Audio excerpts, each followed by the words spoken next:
আসসালামু আলাইকুম রহমতুল্লাহ। আপনারা জানেন বাংলাদেশ জামাত ইসলাম বাংলাদেশ ন্যায় ও ইনসাফের রাষ্ট্র প্রতিষ্ঠার লক্ষ্যে নিরলসভাবে কাজ করে যাচ্ছে। ভরসায় আল্লাহ, ধরো দাড়ি পাল্লা। ভাইরে দেশটাকে বাঁচাতে হবে, নতুন দেশ গড়তে হবে, ডাকে এসেছে ভাই। ভরসায় আল্লাহ, ধরো দাড়ি পাল্লা। ভরসায় আল্লাহ, ধরো দাড়ি পাল্লা। ভাইরে গণহত্যার বিচার করো, দেশটাকে সংস্কার করো। সব দেশে একই আওয়াজ উঠেছে, প্রবাসীদের ভোটার বানাও। বানানো দরকার কিনা? বানানো দরকার কিনা? জুলাই সনদ ঘোষণা দাও, প্রবাসীদের ভোটার বানাও। সেই দাবিতে রাজপথে আজ নেমেছে।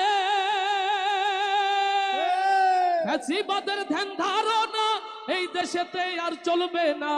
ফ্যাসিবাদের ধ্যান ধারণা এই দেশেতে আর চলবে না। স্বৈরাচারের ধ্যান ধারণা এই দেশেতে আর চলবে না।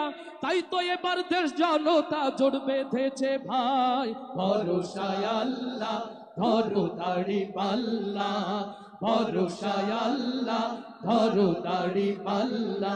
ও ভাই রে, চোলাই মোদের শিখিয়ে গেছে হবে ভাই। ভরসায় আল্লাহ, ধরো দাড়ি পাল্লা। ভরসায় আল্লাহ, ধরো দাড়ি পাল্লা। ভরসায় আল্লাহ, ধরো দাড়ি পাল্লা। ভোটের আগে কেন্দ্র দখল চলবে এমন আর কতকাল। রাতের ভোটে এমপি মন্ত্রী আর চলবে না। সকল ষড়যন্ত্র রুখে দিয়ে মাথায় কাপড়ের কাপড় বেঁধে হলেও দাড়ি পাল্লার জন্য রাজপথে নামার জন্য কি প্রস্তুত আছে? শহীদ পরিবার যারা থাকবে কেন নিঃস্ব তারা। দেশের মানুষ এসব তোমার মেনে নেবে না।